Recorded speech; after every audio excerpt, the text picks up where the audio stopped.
Hello everyone. Before we dive in, don't forget to like and subscribe, and drop a comment telling me where you're watching from and what time it is for you.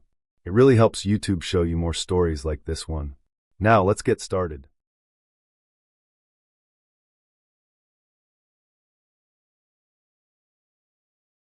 The heat that day felt heavier than it should have, like the air itself had weight. I remember that clearly because it made every movement feel slow, even turning my head. I had been driving across the Atacama for hours, the road stretching straight and pale ahead of me, the kind of empty that makes you feel small without trying. No buildings, no people, no animals. Just rock, dust, and sky, all the same faded colors. The sun sat low, almost touching the horizon, turning everything orange and flat at the same time. I kept the windows up even though the car was warm. Fine sand leaked through the vents anyway, coating the dashboard in a thin, gritty layer. I could taste it when I swallowed. The radio had gone silent an hour earlier, and my phone had no signal bars. That wasn't unusual out there. I wasn't worried. I had enough fuel, water in the back seat, and a printed map folded beside me. I'd planned this drive for months. When the wind started, it didn't come all at once. It built up slowly, like a distant engine getting closer. The steering wheel began to vibrate under my hands.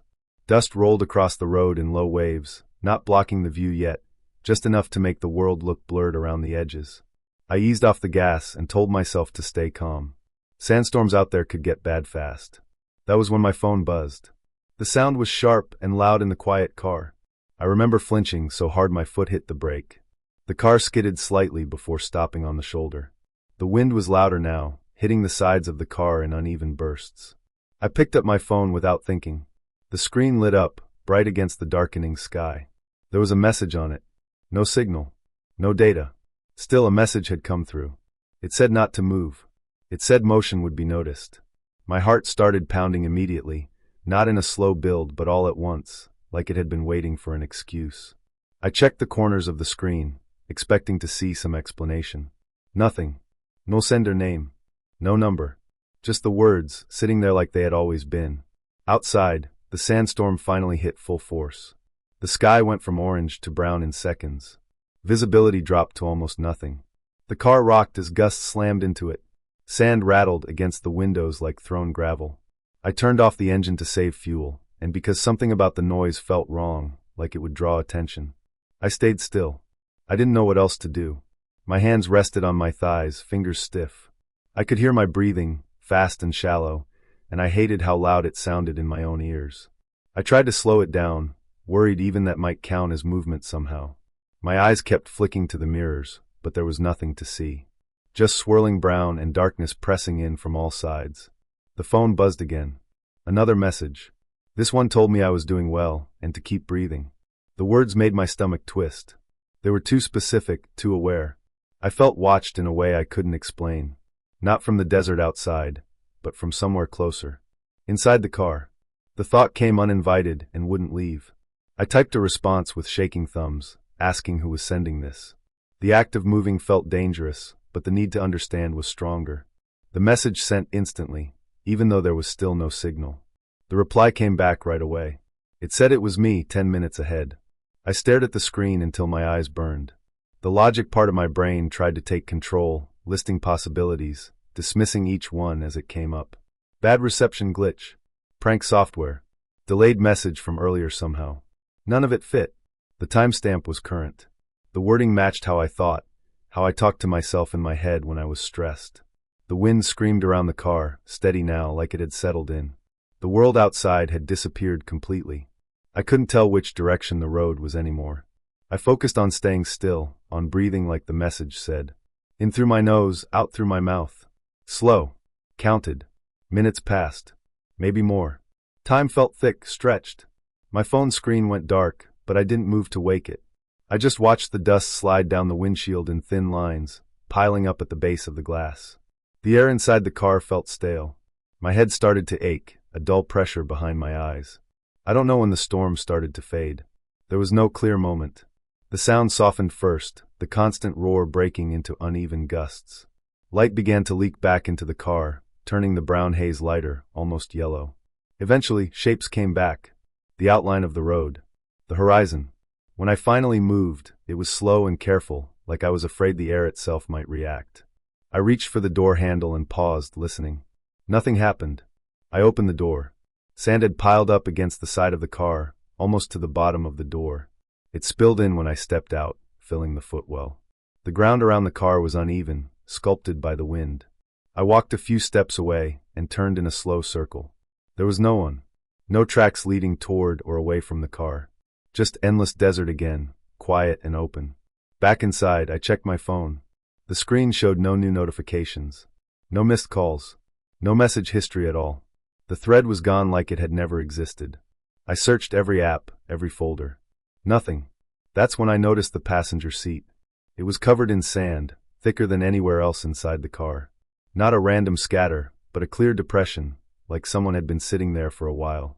The seatbelt lay half-buried, angled as if it had been pulled across a body and then released. The sand was undisturbed around it, smooth at the edges, shaped by weight, not wind. I stood there staring at it, trying to make sense of what I was seeing. The windows on that side had been closed the whole time. The door seals were intact. There was no reason for that much sand to be there, let alone shaped like that. I didn't find answers out there.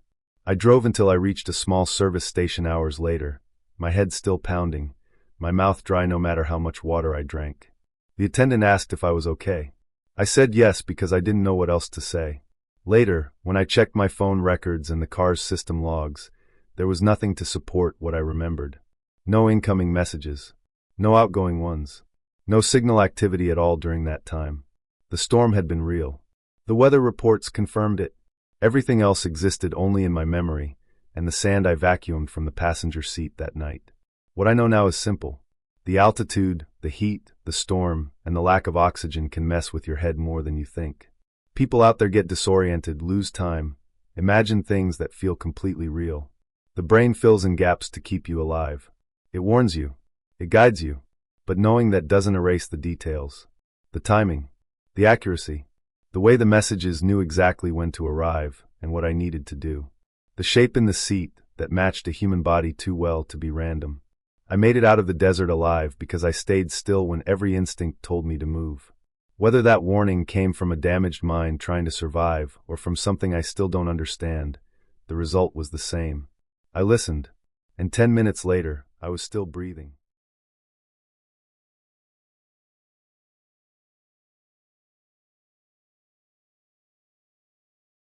The Gobi always felt bigger than maps made it look. From the air it was flat and endless, a pale skin of dust with darker veins where old roads used to be. On September 4th, 2019, at 1912 local time, that flatness turned into a wall. The storm rolled in low and fast, brown at first, then almost black, like the ground had lifted itself into the sky. By the time our wheels touched the airstrip, the wind was already pushing the plane sideways. I was riding as loadmaster on a small twin-engine cargo plane. No passengers, just equipment, spare parts, crates sealed with tape that had already started to peel in the heat. We were scheduled to refuel and leave within 40 minutes. The airstrip was barely more than a strip of packed dirt with a terminal the size of a house. One room, one desk, one light, one hallway leading to a locked storage area, and a bathroom that smelled of old water. As soon as we shut down the engines, the sand found us. It came through seams I did not know existed. It coated the controls, the cargo floor, the hinges. We tried to clear it, but every time we brushed something clean, the wind threw more at us. The filters clogged. The ground crew waved us off from even trying a takeoff. The plane could not breathe. Neither could we. We grabbed what we needed and ran for the terminal, leaning into the wind. The storm screamed across the strip. Sand stung my face through my scarf. By the time we slammed the terminal door shut, the world outside was gone. The windows turned brown, then black. The single light flickered but stayed on. It was the only thing that made the room feel real. The terminal had a desk with a logbook, a wall clock that had stopped years ago, a metal bench, and a heater that rattled but did not heat much. The hallway led to 2 doors. We pushed a cabinet in front of the main door and wedged the bench behind it.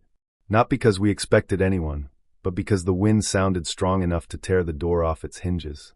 The building shook in a way that made time stretch. Every minute felt like 10. The storm did not pass. It settled in. The sound became steady, like a river of sand hitting the walls. The roof popped and creaked as the pressure changed. Dust leaked from the ceiling seams and drifted down in thin lines, collecting on the floor like ash. I kept wiping my hands on my pants, feeling grit between my fingers, in my teeth, behind my eyes. Sometime deep into the night, when my sense of hours had broken down into stretches of waiting, I heard something that did not fit the storm. It was a sound with rhythm. A scrape, then a pause, then another scrape. It echoed faintly, shaped by the hallway outside the room. Slow and dragging. Back and forth. Like someone pacing with heavy boots and a bad knee. At first I told myself it was loose metal or a door in the wind. But the sound was too even. The pauses were the same length every time. The storm outside was loud, but this was inside the building. It had walls around it. It carried in a way that felt close. We tightened the barricade without speaking.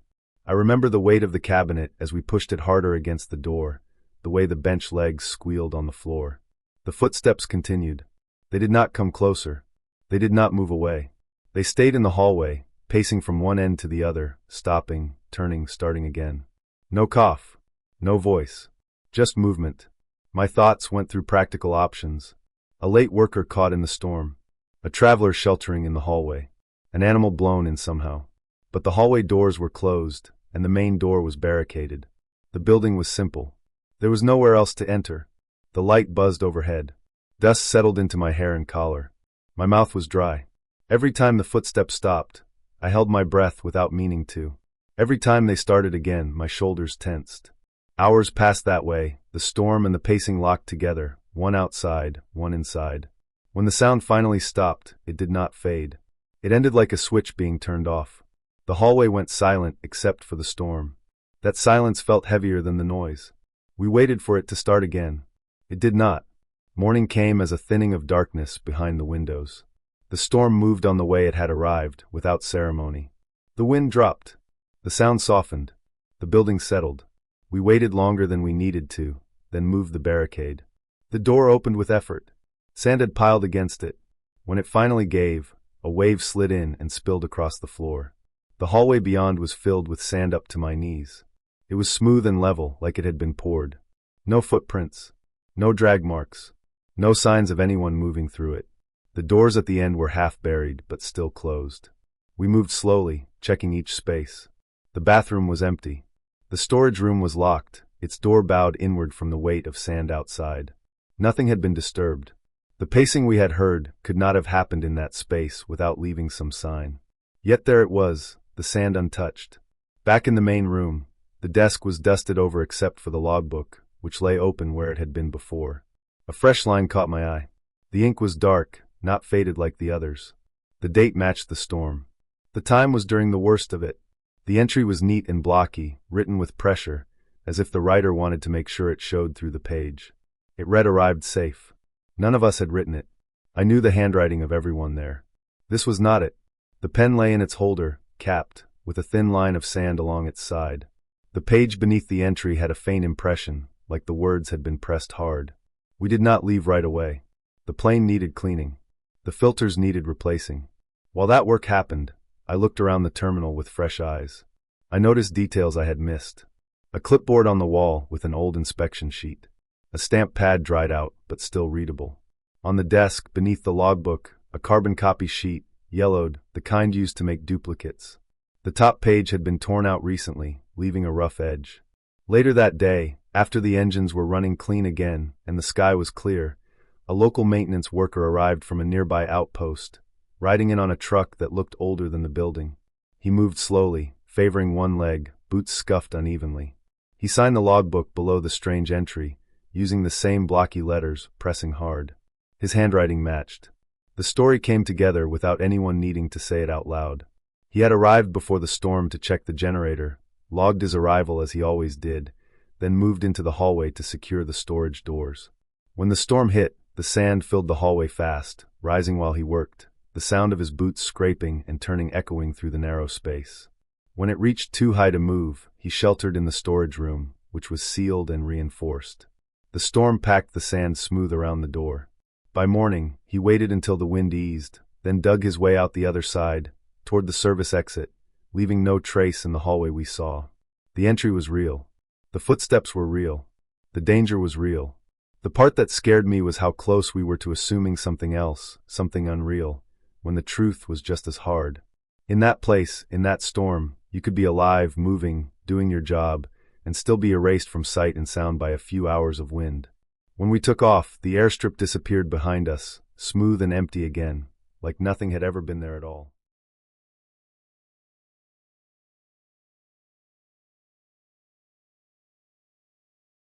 I signed the trail log at the small wooden post that marked Trail 6 and stepped out onto the sand with the confidence of someone who thought they had planned well.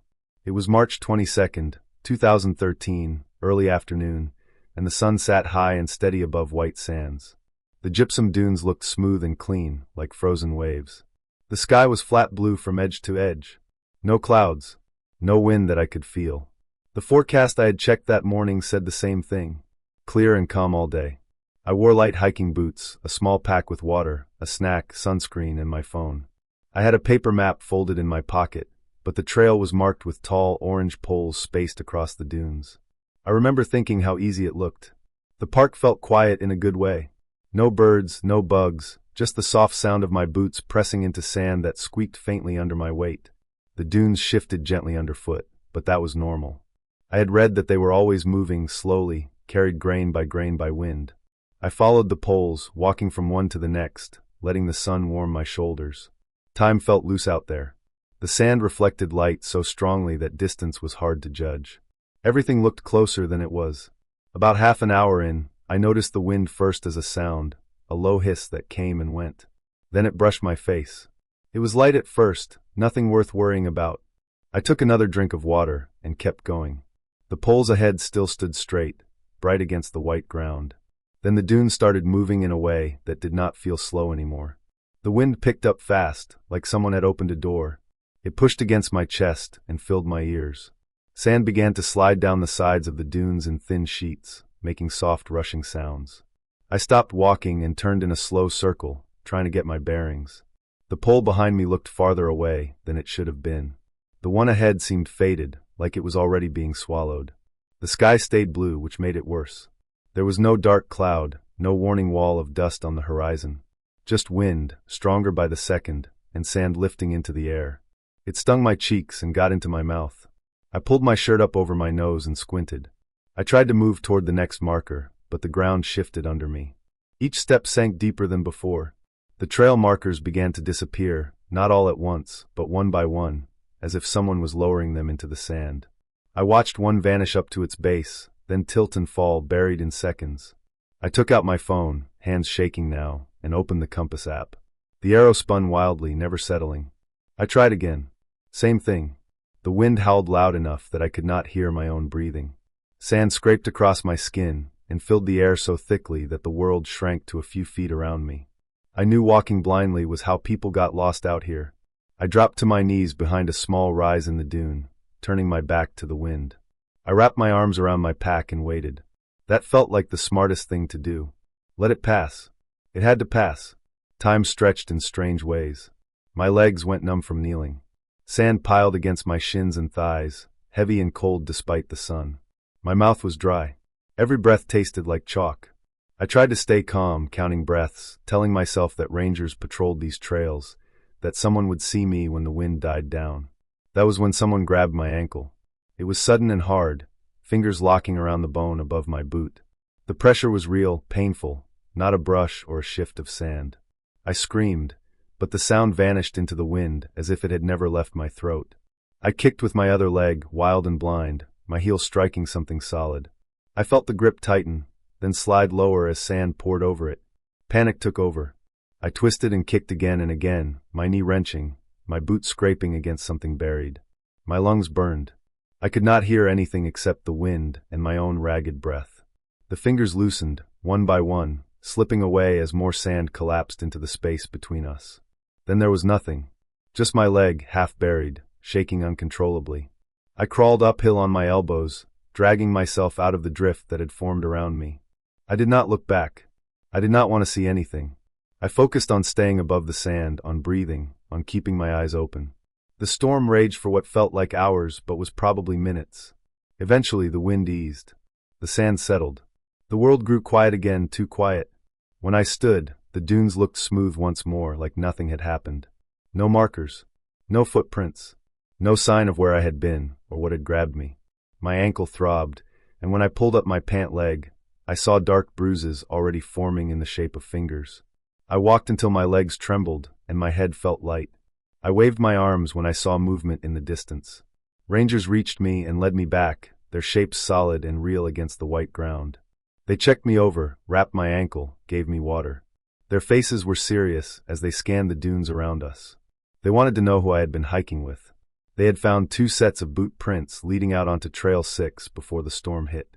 One set was mine. The other was larger, deeper, and ran alongside it for a while before separating.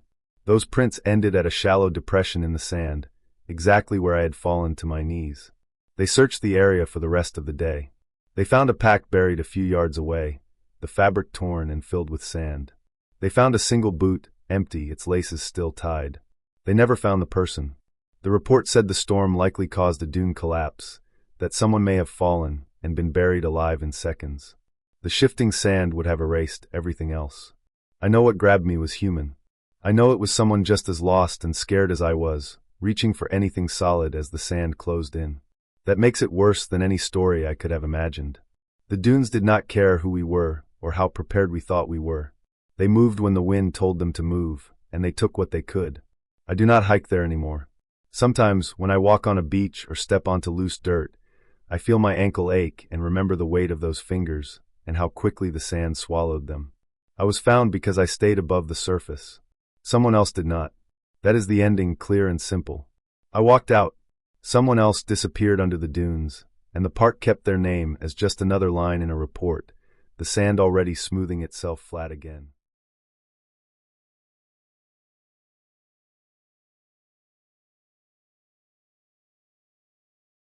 The storm came from far away, low on the land, a dark line that looked like smoke dragged across the flat fields. In rural Rajasthan, you can see weather coming long before it reaches you. The sky changes color first. The blue turns dusty and pale, like someone rubbed ash into it. Then the air gets heavy. It presses on your chest and makes every breath feel thick. That evening, just before dusk on June 30th, 1998, the heat had been sitting on us all day. The ground was cracked, the thorn bushes were still, and even the birds had gone quiet. The well stood a little away from the house, where my grandfather had dug it years before. It was old, lined with uneven stone, the mouth wide and rough. A low wall circled it, just high enough to stop cattle from falling in. The rope and bucket were tied to a wooden post that had gone smooth from hands and sun. I had spent most of my childhood near that well. I knew its smell, the damp cold that came up from it even in summer. I knew how the sound changed when you dropped a pebble and listened for it to hit water. When the wind picked up, it came fast. One moment the air was still, the next it was alive. Sand lifted from the ground and stung my arms and face. It got into my eyes, my mouth, my ears. The sky darkened more, not with rain, but with dust. The storm made a long, rising sound, like something breathing hard. My grandfather moved quickly. He did not like storms. He had lived through too many bad ones. He told me to stay by the well, while he went back to the house to shut the doors and bring the animals in. He did not shout. He did not need to. I knew to listen to him. I stood there as he walked away, his back bent slightly, his white clothes already turning brown with dust. Being alone by the well felt different once he was gone. The storm made everything feel smaller and louder at the same time. The fields disappeared behind a moving wall of sand. The sun was a dull red circle, sinking fast. My skin burned where the sand hit it. My throat felt dry, and my eyes watered until everything blurred. The well made its own sound in the wind. The opening caught the air and turned it into a deep, hollow noise. It rose and fell as the gusts changed, sometimes low, sometimes sharp. I wrapped my arms around myself and leaned closer to the wall to steady myself. That was when I heard my name. It came from below, from inside the well. It was not loud. It was not clear. It sounded stretched, pulled thin by distance. But it had the shape of my name. The sound climbed up the stone sides and reached me through the wind. For a moment, my body reacted before my mind did. I leaned forward, my hands on the rough stone edge. The inside of the well was dark, darker than the sky, a circle of shadow that seemed deeper than it really was. The air coming up from it was cold on my face. The sound came again. It rose and fell with the wind, breaking apart and coming back together. It sounded like my grandfather. Not exactly, but close enough that my chest tightened. I had heard his voice every day of my life. My mind knew its shape the same way it knew the shape of his hands. I almost answered. The muscles in my throat moved on their own. I felt the start of a sound forming, but something stopped me. A thought pushed through the noise and the heat and the fear. My grandfather never went down the well during a storm. He never even stood near it when the wind was strong. He said the rope could snap or the walls could crumble. He had told me this many times, always calm, always serious. I stayed silent, but I did not move away. I kept leaning over the edge, staring into the dark. The wind pushed harder, and the sound changed again. It stretched longer this time, breaking into pieces that bounced off the stone. It sounded more like noise than a voice now, but my head kept trying to turn it back into words. Sand filled my hair and stuck to the sweat on my neck. My arms shook, partly from holding myself steady, partly from fear. I became aware of how tired I was, how long the day had been, how little water I had drunk. The storm seemed to go on forever, but in reality it was only minutes. Slowly, the wind began to lose its strength. The sharp edges of the sound softened. The air stopped screaming and started sighing. The dust settled enough that I could see the ground again. The sun was gone, leaving a dim orange light behind the clouds. I waited for the sound to come again from the well. It did not. The opening was silent now, just a dark hole in the ground. The cold air still rose from it, but it carried no shape, no echo that my mind could twist into something else. My grandfather came back when the storm had almost fully passed. He looked smaller somehow, his shoulders tight, his face pale under the dust. His eyes went straight to me, then to the well, then back to me. He could see something was wrong. I could see it in the way his hands trembled as he brushed the sand from his clothes. He did not raise his voice. He did not need to. The fear was already there between us. He wanted to know why I had stood so close to the well, why my face looked the way it did, why my breathing was uneven. He wanted to know why I had answered back into the storm. I did not explain it well at the time. I could not. My head still felt full of noise. That night, after the lamps were lit and the house was shut tight, I lay awake thinking about the sound. I went over it again and again, pulling it apart in my mind. In the days that followed, the fear faded, but the memory stayed sharp. I started to notice things I had never paid attention to before. How sound travels in open land. How the well changes it. How the wind can carry pieces of noise from far away and drop them somewhere else. How the human brain fills gaps without asking permission. The well was not empty. It was full of water, full of stone, full of air moving in strange paths. When the storm hit it just right, the opening acted like a throat. The wind rushed in and out, scraping along the walls, bouncing off the uneven stones. Any sound in the distance, a door slamming, a piece of metal hitting wood, even my grandfather calling for the animals near the house, could be pulled in, stretched, broken, and pushed back out. I understood then why it sounded like him. My brain had been waiting for his voice. I was tired, thirsty, and scared. The storm was loud enough to hide the truth and quiet enough to let my mind do the rest. The sound did not need to be clear. It only needed to be close. I never leaned over that well during a storm again. Even now, years later, I remember the feel of the stone under my hands, the cold air on my face, the way the sound rose from the dark and almost pulled a voice out of me. Nothing lived down there. Nothing wanted me. But for a few minutes, the land, the wind, and my own head worked together, and that was enough to make something that felt real. The well is still there. The stones are older now, the rope replaced, the bucket newer. When the wind blows, it still makes noise. I listen to it differently now. I know what it is, and I know what it is not. But I also know how easy it is, in the right moment, for a sound to become a voice, and for a voice to almost become a mistake.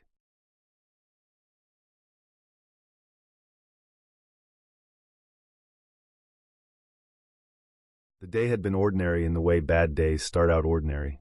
Heat sat on everything like a weight. The air tasted like metal and dust, and the sky had that pale brown look that meant the wind was thinking about turning mean.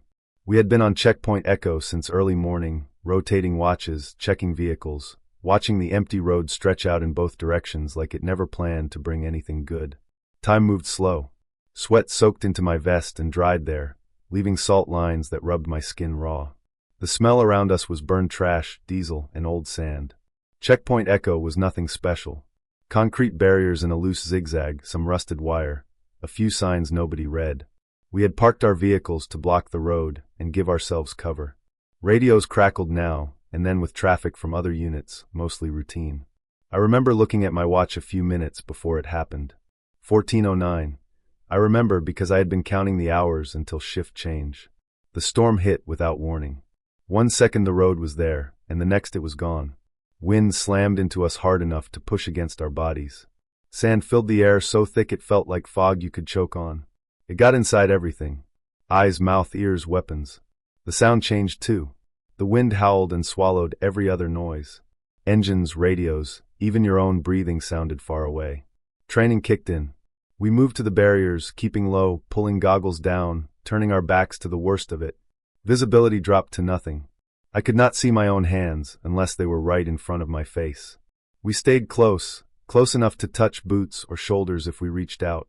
The storm felt alive, like it was searching. We did a head count out of habit, the way you always do when something sudden happens. I counted once, then again slower. I came up short both times. Someone was missing. My stomach tightened in that quiet, heavy way that means trouble. I checked again, counting bodies by shape through the dust, using memory instead of sight. Still short one. The radio came alive in my ear, cutting through the wind in short bursts. At first I thought it was just interference. Then I recognized the voice. It belonged to the man who was missing. The tone was wrong. It was flat and steady, like he was standing in a calm room somewhere else. The transmission said he was right in front of us. I leaned forward into the storm, eyes burning, trying to see anything at all. I strained to hear footsteps, movement, anything that would tell me he was close. There was nothing but wind and sand. I pressed the radio harder against my ear, listening as the same message came again. Same words, same tone, no change. It did not sound like someone struggling or panicking. It sounded recorded, even though I knew it could not be. We stayed put because that was what you did in a storm like that. Moving blind was how people got hurt or worse.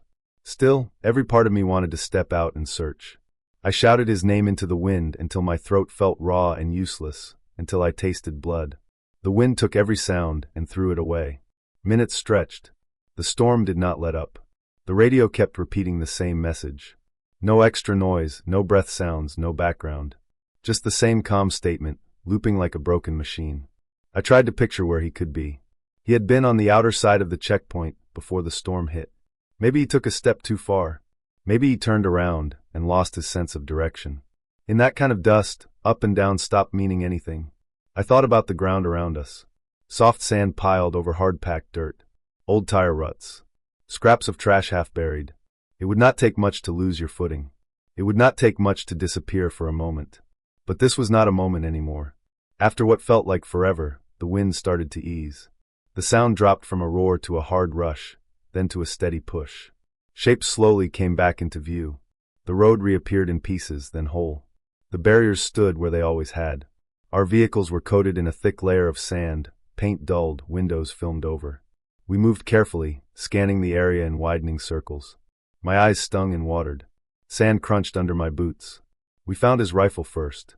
It stood upright in the sand, barrel up, planted like someone had pushed it down on purpose. It was about 20 meters from the checkpoint, closer to the road than where he should have been. There were no tracks around it. No footprints, no drag marks, nothing to show how it got there. The sling hung loose, flapping slightly in the remaining wind. The sight of that rifle made everything feel wrong in a way I cannot fully explain. Weapons fall over. They do not stand straight up on their own. I knelt and touched it. It was warm from the sun, grit packed into every crack. The safety was on. The magazine was seated. It looked ready, abandoned without any sign of a fight. We searched longer after that. We spread out, eyes on the ground, moving slow and methodical. We checked behind barriers, under vehicles, along the road edges. We called his name again and again, though by then my voice was gone, and the words came out rough. The radio kept transmitting. Same message. Same calm tone. Over and over for nearly an hour. Eventually higher command told us to secure the area and wait for recovery teams. Protocol took over. They always say that makes it easier, but it does not. The radio finally went silent on its own. When they found his radio later, it was buried under a thin layer of sand not far from where the rifle stood. The push-to-talk button had been jammed by grit. The battery was almost dead. The message had been recorded earlier in the day during a radio check, caught in a loop by damaged equipment and a nearby relay. It explained the calm. It explained the repetition. It did not explain where he went. Investigators came. They measured, photographed, took notes. They talked about disorientation, about how storms like that can make trained people walk in circles or straight into danger. They talked about soft sand collapsing, about sinkholes formed by old culverts. They talked about passing vehicles that might not have seen a man in the dust. They talked about everything except the empty space where a person had been. They concluded he likely moved away from the checkpoint during the worst of the storm, trying to orient himself, and collapsed from heat and panic. They believed his body was either buried by shifting sand or struck and carried off by a vehicle on the road once visibility dropped. The rifle may have been stuck upright by the wind or planted accidentally when he lost his balance. The radio explanation went into a report and closed a box. I read the report later. It made sense on paper.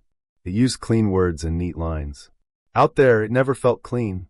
Even now, years later, I remember the way the storm erased the world in seconds. I remember the radio saying he was right in front of us while there was nothing but empty air and blowing sand. I remember standing there after it was over, staring at a rifle in the ground, trying to understand how a person could simply be gone. Checkpoint Echo stayed quiet after that. Same road, same heat, same wind waiting to turn. But every time the sky changed color and the air went still, my body tensed on its own. I learned how fast normal can disappear, how little space there is between standing together and counting one less. There was no ghost, no mystery that could not be explained in reports. Just a storm, equipment failure, and a man lost to a place that does not care who you are. That was the ending. Clear, written down, and final, even if it never felt finished.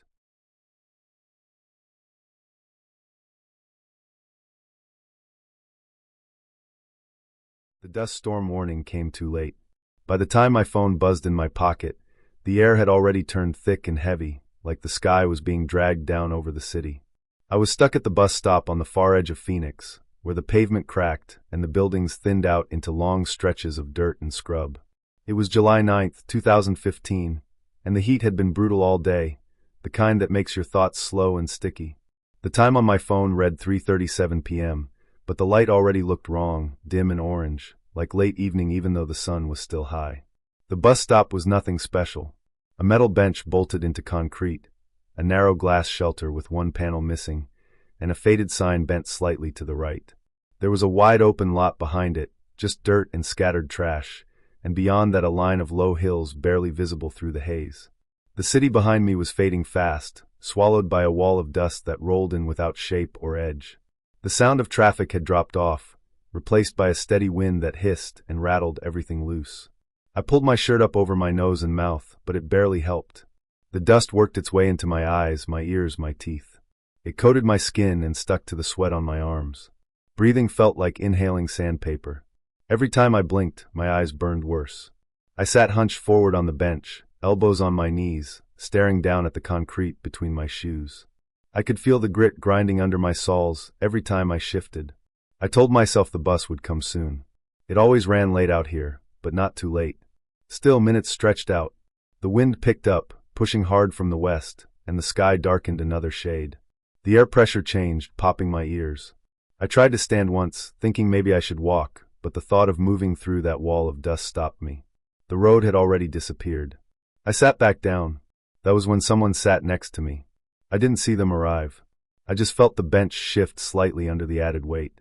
I heard shoes scrape against concrete, slow and deliberate, close enough that my muscles tightened without me thinking about it. The person's shoulder hovered near mine, not touching, but close enough that I could feel the warmth through the air. It felt wrong right away, not just because someone was suddenly there, but because there had been no sound of footsteps coming up, no shadow passing in front of me. I kept my head down. The dust was too thick to look up anyway. My eyes were already raw, and opening them wider felt like pouring salt in. I focused on my breathing, shallow and fast, and told myself it was nothing. People use this stop sometimes, even in bad weather. Maybe someone else had been waiting farther back and moved in when the storm got worse. Then I heard my name. It was soft, almost lost in the wind, but it was clear enough that there was no mistaking it. The sound slid right into my ear, close, careful. My whole body locked up. My hands curled into fists against my knees. I didn't turn. I didn't answer. I didn't even swallow. My heart started beating so hard I could feel it in my throat. I ran through every explanation I could think of. Someone I knew, maybe. though I couldn't imagine who would be out here. Someone who read my name off a bag or a piece of mail, though there was nothing like that on me. The wind playing tricks, the sound shaped by panic and heat. My head felt light, and a dull ache spread behind my eyes. The heat and dust had been hitting me harder than I realized. The person stayed there. I could sense them beside me, steady and patient. The bench didn't move again. The space between our shoulders stayed the same. The wind howled around us, lifting small stones and bits of trash that clicked and skittered across the ground. Dust crept into my collar and down my back. Time lost its shape. It could have been seconds or minutes. My thoughts kept looping, half-formed and slow. I tried to count my breaths, but kept losing track. The name echoed in my head, not loud, just persistent, like it had been pressed into me. I still didn't look up. When the bus finally arrived, I heard it before I saw it. The low rumble cut through the wind, growing louder, then the hiss of air brakes. The sound felt unreal, like it belonged to another place. The bus emerged out of the dust right in front of the stop, its shape blurry and distorted, lights glowing dull through the orange air. The bench shifted again, lighter this time. I felt the presence beside me move away. The air next to my shoulder cooled. I lifted my head just enough to see the bus doors open through half-closed eyes. The driver leaned forward, peering out into the storm, his face tight and confused. His gaze was fixed on the space beside me, not on me. I stayed seated, frozen, trying to understand what I was seeing. The driver's eyes flicked around, then back to me. He didn't look angry or annoyed. He looked unsettled. His mouth moved, but I couldn't hear anything over the wind and the blood rushing in my ears. I finally turned my head. The bench was empty. The space next to me was bare, dust already settling back into place. There was no one standing nearby, no shape moving away into the storm. The bus doors were still open, the interior lights casting a pale glow onto the ground. I stood up slowly, legs stiff and shaky. My vision tunneled for a moment, black creeping in at the edges, but I stayed upright. I looked down at the ground around the bench. There was only one set of footprints. They started at the bench, right where my feet had been, and led away a few steps before fading into nothing as the wind erased them. There was no second set beside them. No scuffed marks where someone else might have stood. Just mine, uneven and deep from where I had been sitting too long, then standing too fast. The reality of it hit me all at once, sharp and cold despite the heat. My mouth went dry. My hands started to shake. I felt stupid and scared at the same time, like my own body had betrayed me. I looked back at the bus, at the driver still watching me with that same uneasy expression. I got on the bus without looking around again. The interior smelled like hot plastic and dust, familiar and grounding. I sat near the front, gripping the pole with one hand, my fingers leaving clean streaks through the grime. As the bus pulled away, I watched the stop disappear into the storm, the bench shrinking and then vanishing completely. The ride back into the city felt longer than usual. My head throbbed. My eyes ached. The name I had heard kept replaying in my mind, but it sounded flatter now, less real. I leaned my forehead against the window and focused on the vibration of the bus, the steady motion. By the time we reached my stop, the dust storm had thinned. The sky lightened back toward its normal color. The world looked ordinary again, almost too normal. I stepped off the bus and stood there for a moment, legs weak, trying to slow my breathing. Later, after water and a long shower, after the grit washed out of my hair and off my skin, things became clearer. Heat exhaustion, dehydration, stress. I had been pushing myself too hard for weeks, skipping meals, not sleeping enough. The storm had dropped the light and twisted the sound, and my brain had filled in the rest. The sense of someone beside me, the sound of my name, all of it built out of fear and exhaustion. What stayed with me wasn't the idea of something unreal sitting at that bench. It was the understanding of how easily my mind had turned against me, how real it all felt in that moment. The footprints were mine because I had been alone the entire time. The rest had come from inside my own head, shaped by heat, dust, and a body pushed past its limit. I don't wait at that stop anymore. When the sky turns orange now, I leave early or find another way home. I drink water. I pay attention to the warnings. Sometimes, when the wind kicks up and the light shifts just right, I remember the weight on the bench and the sound in my ear, and my chest tightens. Then I remind myself of the footprints, of the empty space, and I keep moving.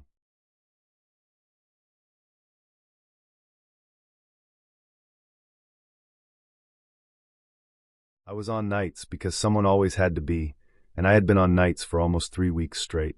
The oil field outside Midland is quiet before sunrise in a way that never feels natural. The pumps move slow and steady, metal breathing in the dark.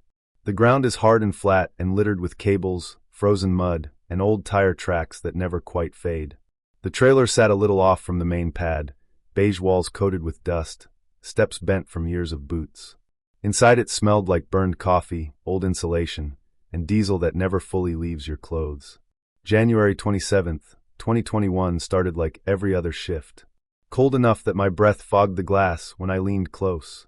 The heater clicked on and off, never strong enough to really help. I signed in, checked the gauges, wrote the time down like I always did. The clock on the wall was 5 minutes slow, so I checked my phone and corrected it in my notebook. I remember that detail because I always do it, every shift, and that morning it mattered more than it should have. The night shift being late did not happen. People complained about nights, but nobody missed shift change. The company drilled that into us. You show up early, you wait, you hand off. At 5:45 I was already tired, counting minutes. At 5:55 I packed my bag and stood by the door. At 6 o'clock nothing happened. No headlights, no radio chatter, no footsteps on gravel. At 6:02 the dust storm alarms went off. It was not a siren sound like in movies. It was a harsh buzzing tone that cut straight through your head. Red lights on the pole outside started flashing, barely visible as the wind picked up. Dust storms come fast out there, and when they do, the world turns into one color. Rust and brown and orange, all mixed together. The sky vanished. The pumps disappeared 10 feet out. Sand slammed into the trailer walls like thrown gravel. Protocol said to stay put. Lock up. Wait for the all clear. I stayed in the trailer, watching the door because there was nothing else to do. The windows rattled. The floor vibrated from the wind. Dust pushed through every crack and seam, settling on the desk, my hands, my eyelashes. That was when the door handle moved. At first it was light, like someone checking if it was unlocked. I thought the day guy was late and caught in the storm. I stood up, heart rate up, and moved closer. I did not open it. I stayed inside like I was trained to do. I raised my voice and said the site was shut down because of the storm and that they needed to wait.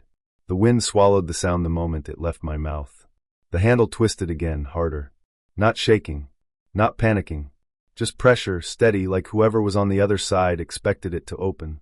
The lock held. The door bowed inward just a little, enough that I noticed it. I did not hear footsteps. I did not hear coughing or swearing, or anything you would expect from someone fighting a West Texas dust storm. The only sound was the wind and the metal whining of the pump jacks somewhere out in the haze. There was a narrow window next to the door, more a slit than a window, reinforced glass scratched from years of sand. I leaned in close and wiped a clean spot with my sleeve. Something dark filled the frame, blocking out the orange light. It was a hard hat. It was pressed flat against the glass, so close I could see sand grinding between the plastic and the window. The hat was scuffed, white once but now gray with dirt. There was no face behind it, just darkness and moving dust. No eyes, no skin, nothing. The way it was held there was wrong. Too still, like someone had leaned their head forward and stopped. The handle twisted again, harder than before. I backed away without taking my eyes off the door. My chest felt tight, not like panic, more like my body knew something was off before my brain did. I checked the lock again, even though I had just seen it hold. My hands shook enough that I had to do it twice. Minutes dragged. I do not know how many. Time does strange things when you are waiting for something to happen, and nothing does. The handle stopped moving. The hard hat stayed where it was. Sand piled up against the bottom of the door. The alarm kept buzzing. Eventually the wind eased. Not stopped, but slowed enough that the sound changed. The flashing light outside went from a blur to something I could track. I watched until the shape at the window shifted away. I did not see it leave. 1 second it was there, the next it was not. I did not open the door right away. I waited until the all clear came through on the system. I waited until the silence felt normal again. When the day crew finally arrived, the sun was up but weak behind leftover dust. Trucks rolled in slow, coated in sand. They looked at the trailer, at the door, at me. They were confused. They pointed at the lock, at the sign-in board. They indicated that someone had been outside trying to get in. They wanted to know why I had locked a co-worker out during a storm. I told them, without raising my voice, that no one came in and no one was scheduled to be there with me. I told them exactly what time the alarms went off. I told them I stayed inside the whole time. They showed me the attendance sheet. My name was the only one on it. There was no night partner listed, no relief driver, no temporary hand. No one had been assigned to that site except me. I checked the date twice. January 27th, 2021. I checked the timestamps. Nothing missing. No error. We walked the site after. The sand had settled in long drifts. Near the trailer door there were marks in the dust. Not clear footprints, but scuffed half-moons like boots that had shifted weight back and forth.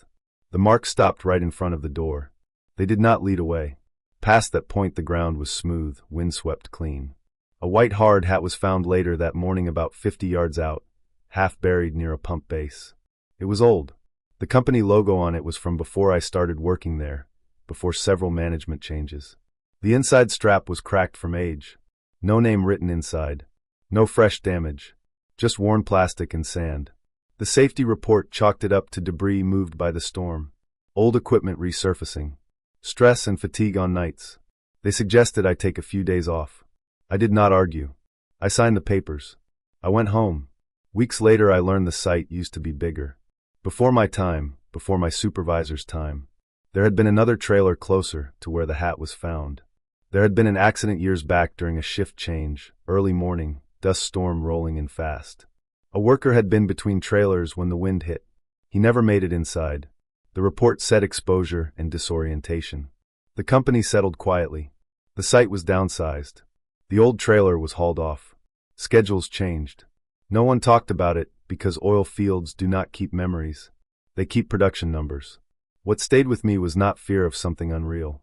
It was the understanding of how easy it is for a person to be out there and not be accounted for. How a name can fall off a sheet. How equipment can stay long after the person is gone.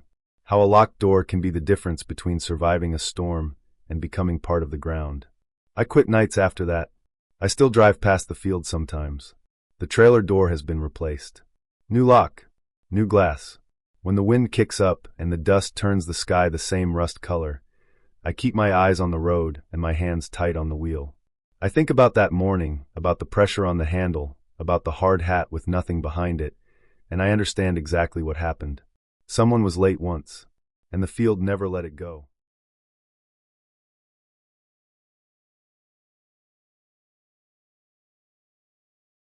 The dig site. Near Bertal, Egypt, May 3, 2009, 11:18 a.m. I had been working since early morning, long before the heat fully settled in. The sun was already bright enough to bleach the color out of the ground, turning everything into shades of tan and white. The dig site sat in a shallow cut between low rock ridges.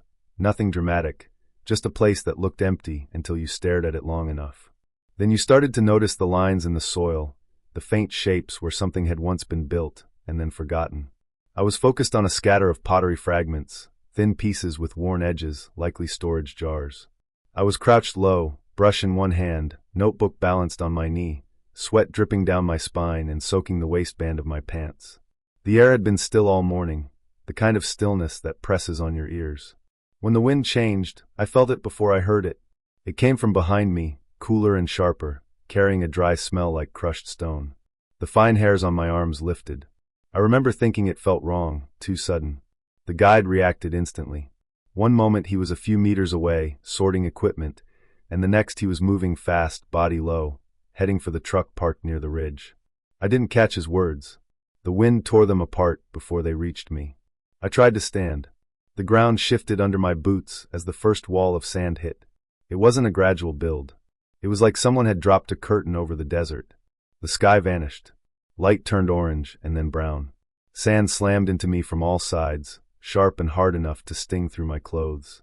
I lost my balance and went down on my hands and knees, then flattened myself the way we had been trained, face turned down, arms locked over my head, elbows tight to my ears. Sand poured into every gap. It filled my mouth when I tried to breathe, coated my tongue, packed into my nose. My goggles were useless within seconds, lenses scratched and opaque. The sound was overwhelming, a constant roar mixed with the hiss of grains striking fabric and skin. I pressed my face into the crook of my arm and focused on staying still. That was when I became aware of the breathing. At first I thought it was mine, amplified and distorted by panic. I slowed my breaths on purpose, counting them, trying to make them shallow. The sound did not change. It stayed slow and even, steady in a way mine was not. It was right beside me, close enough that I could feel the faint movement of air against my sleeve. Each breath was controlled, practiced. Whoever it was knew exactly how to ride out a storm like this. The realization cut through the noise like a blade. Someone was lying next to me. I could not see. I could not move without exposing my face. The wind was too strong to shout, and even if I tried, the sand would have filled my throat. I stayed where I was, muscles locked, heart hammering so hard it felt like it might tear through my ribs. Time stretched in a way that didn't make sense. Seconds felt like minutes. My arms began to burn from the strain of holding position. Sand piled up against my sides, heavy and warm. The breathing continued, close and calm. There was no smell I could pick out through the grit, no sound beyond that steady rise and fall. I tried to convince myself it was the guide, that he had doubled back when he saw me go down. But the shape of the presence beside me felt wrong. Too close. Too perfectly aligned with my body like a mirror. Then, as suddenly as it had started, the storm weakened. The roar softened. Light leaked back in through my goggles as the air cleared enough to see movement. The sand still stung, but it was manageable now. I waited for the breathing to change, for the person beside me to shift or move away. The breathing stopped. Not faded. Not slowed. It stopped completely, as if it had never been there. I stayed flat for several more seconds, afraid that if I moved too soon, I would expose myself to another blast of sand or to whatever had been next to me. When I finally lifted my head, the world looked stripped and raw.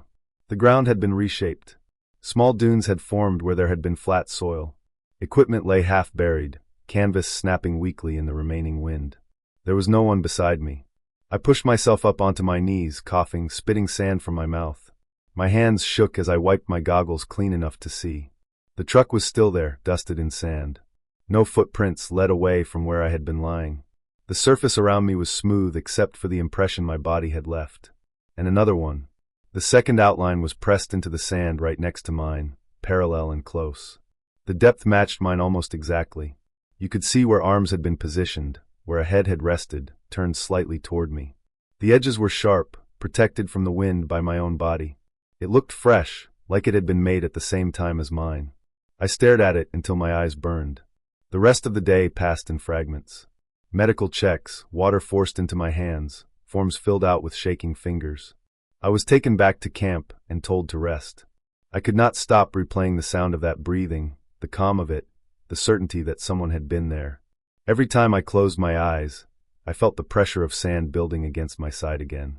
In the days that followed, the site was examined. Measurements were taken. Photos were logged. The second outline was documented and compared to mine. It was not a trick of wind or shifting sand. The angles were too precise. The depth too even. The distance between the two impressions suggested deliberate placement. Whoever had been there had chosen that spot, that exact distance. There were no signs of a struggle. No marks suggesting sudden movement. No equipment missing. The guide's route to the truck was clear and uninterrupted. The storm pattern was reviewed and matched the regional data.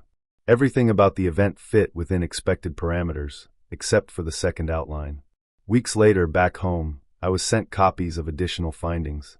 Satellite images taken in the days before and after the storm showed faint signs of activity several kilometers from our site. A small, temporary shelter made from scavenged material.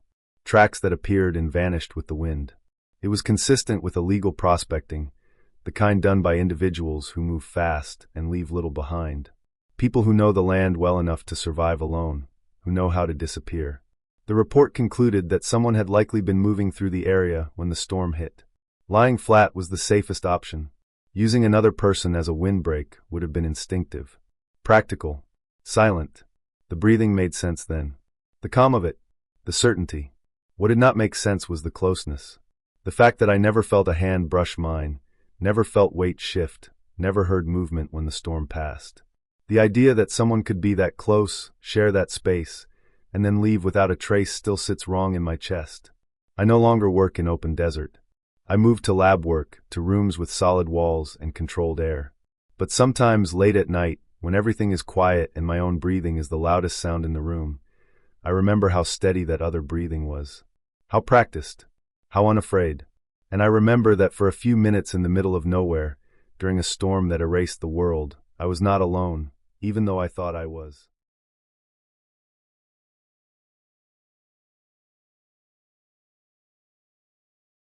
I was driving north on Highway 95 that afternoon, the kind of drive where the road feels endless and the land looks unfinished.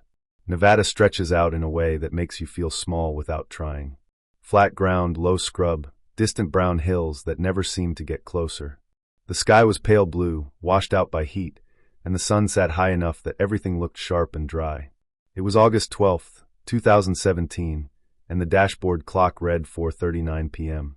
I remember checking it because I was trying to decide if I would make it to the next town before dark. The air outside was still. No wind. That kind of stillness that feels heavy, like the land is holding its breath. I had the radio on low, some talk station fading in and out, and the hum of the tires on the asphalt was steady and calming. I had been alone on that stretch of road for a long time. No cars passed me, and I didn't pass anyone. Just miles of nothing. Then the sky changed. It wasn't gradual. There was no warning. 1 second I could see the road stretching straight ahead, heat waves rippling above it. The next second the light dropped, and everything turned brown. It was like someone dumped a bucket of dirt into the air. The horizon disappeared. The sun vanished. Visibility went from miles to maybe 10 feet in less than a minute. The car felt suddenly too exposed, like I was sitting in the open. I slowed down fast, heart beating harder than it should have. The wind hit the car hard from the side, rocking it. Sand slammed against the windshield, loud and sharp, like gravel thrown by hand. I could feel it through the steering wheel. The radio cut to static at exactly 4:41 p.m. I noticed the time because the silence felt wrong, too sudden, like a door slamming shut. I knew what it was. A dust storm.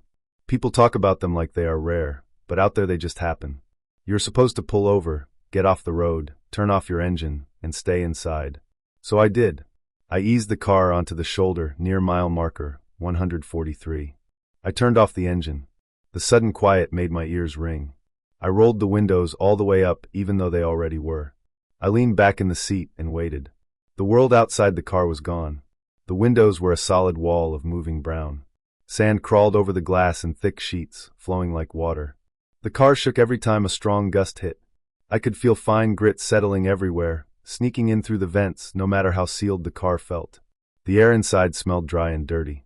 I stayed still. I didn't check my phone. I didn't open a door. I just sat there, hands resting on my legs, listening to the storm scrape and howl around me. My mouth was dry. My thoughts kept circling back to the same thing, how alone I was, how far I was from anything that could help. That was when someone knocked on the driver's side window. It was a firm knock. Not frantic. Not loud. Just enough pressure that I felt it more than heard it. My whole body locked up. My hands went numb.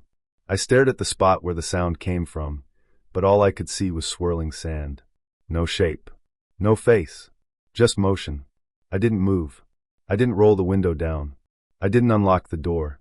I stayed frozen, barely breathing, hoping it was something else. Maybe debris.